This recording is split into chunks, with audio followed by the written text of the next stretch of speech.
Assalamualaikum warahmatullahi wabarakatuh. Perkenalkan, nama saya Rita Anjani, NPM 19101341175. Baiklah, di sini saya akan menjelaskan PowerPoint yang telah saya buat tentang materi ke-9, yaitu materinya perencanaan pembelajaran pendidikan jasmani. Baiklah, yang pertama yaitu pengertian perencanaan pembelajaran. Perencanaan pembelajaran adalah suatu kegiatan yang direncanakan dalam hubungannya dengan proses belajar mengajar atau pembelajaran untuk mengembangkan, evaluasi, dan pemeliharaan situasi dengan fasilitas pendidikan guna pencapaian tujuan pembelajaran. Yang kedua yaitu tujuan perencanaan pembelajaran.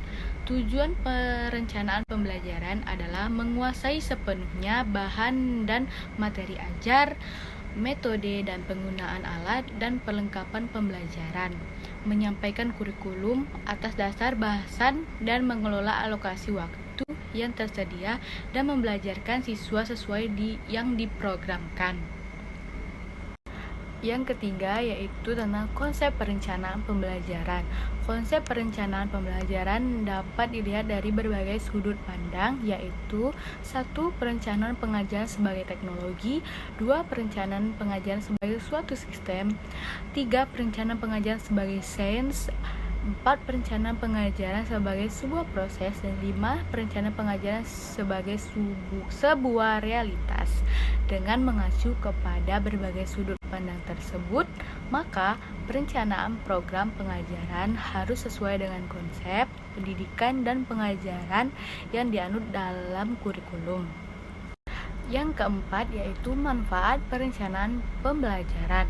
Perencanaan pembelajaran memainkan peran penting dalam memandu guru untuk melaksanakan tugas sebagai pendidik dalam melayani kebutuhan belajar siswanya. Perencanaan pembelajaran juga dimaksudkan sebagai langkah awal sebelum proses pembelajaran berlangsung. Terdapat beberapa manfaat perencanaan pembelajaran dalam kebutuhan belajar siswanya. Perencanaan pembelajaran juga dimaksudkan sebagai langkah awal sebelum proses pembelajaran berlangsung. Terdapat beberapa manfaat perencanaan pembelajaran dalam proses belajar mengajar, yaitu yang pertama sebagai petunjuk arah kegiatan dalam mencapai tujuan. Yang kedua sebagai pola dasar dalam mengatur tugas dan wewenang bagi setiap unsur yang terlibat dalam kegiatan. Yang ketiga, sebagai pedoman kerja bagi setiap unsur, baik unsur guna maupun unsur murid. 4. Sebagai alat ukur efektif tidaknya suatu pekerjaan, sehingga setiap saat diketahui ketepatan dan keterlambatan kerja. 5. Untuk bahan penyusunan data agar terjadi keseimbangan kerja. 6. Untuk menghemat waktu, tenaga, alat-alat, dan biaya. Yang kelima yaitu karakteristik perencanaan pembelajaran. Karakteristik perencanaan pembelajaran yaitu 1. Perencanaan pembelajaran merupakan hasil dari proses berpikir.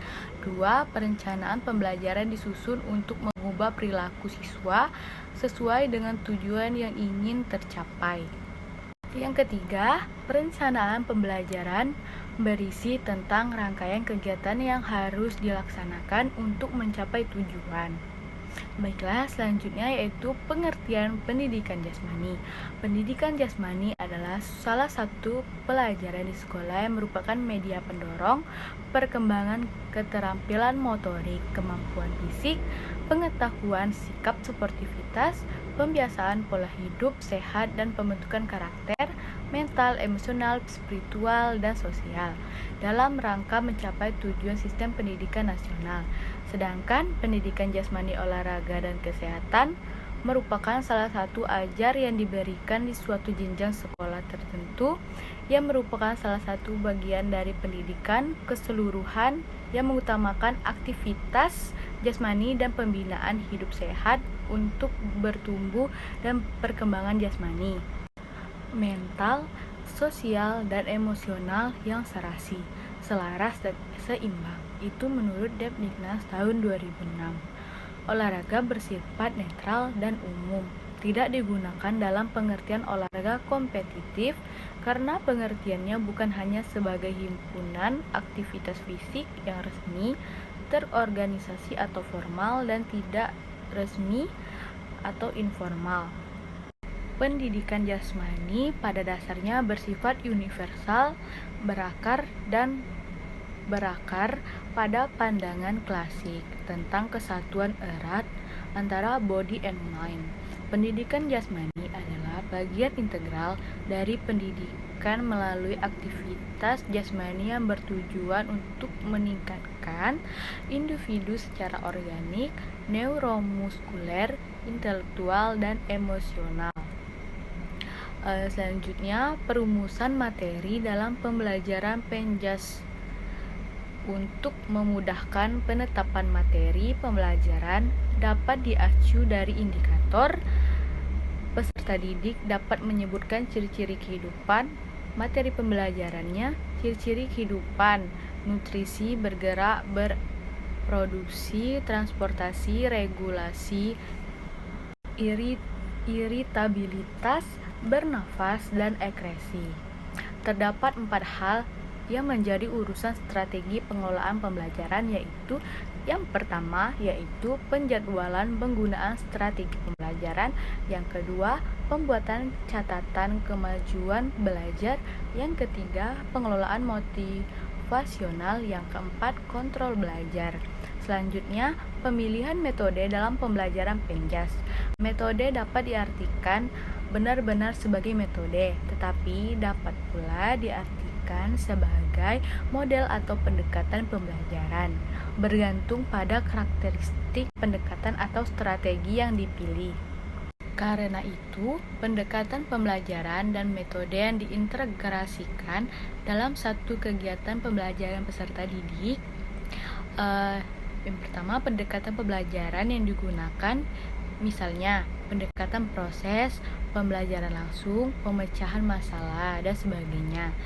Selanjutnya, metode-metode yang digunakan yaitu ceramah, observasi, tanya jawab, dan sebagainya. Selanjutnya, strategi penyampaian isi pembelajaran. Strategi penyampaian atau delivery strategi mengacu pada cara-cara yang dipakai untuk menyampaikan pembelajaran kepada siswa atau mahasiswa dan sekaligus untuk menerima serta merespon masukan-masukan dari siswa atau mahasiswa.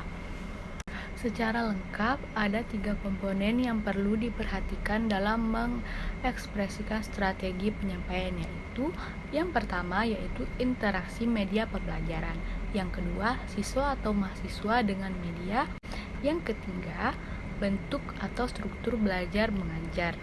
Nah, yang terakhir yaitu organisasi pembelajaran Penjas. Berikut ini adalah tahapan yang perlu dilewati dalam proses pengembangan penataan isi pembelajaran. Yang pertama yaitu menetapkan tipe struktur orientasi. Yang kedua, memilih dan menata isi ke dalam strukturnya. Yang ketiga, menetapkan isi penting yang akan dimasukkan dalam kerangka isi. Yang keempat, mengidentifikasi dan menetapkan struktur pendukung. Yang kelima, menata urutan elaborasi. Yang keenam, merancang kerangka isi, tahapan elaborasi, dan pensintesis. Baiklah, sekian penjelasan materi dari saya. Apabila ada kata-kata yang salah, saya mohon maaf. Saya akhiri. Wassalamualaikum warahmatullahi wabarakatuh.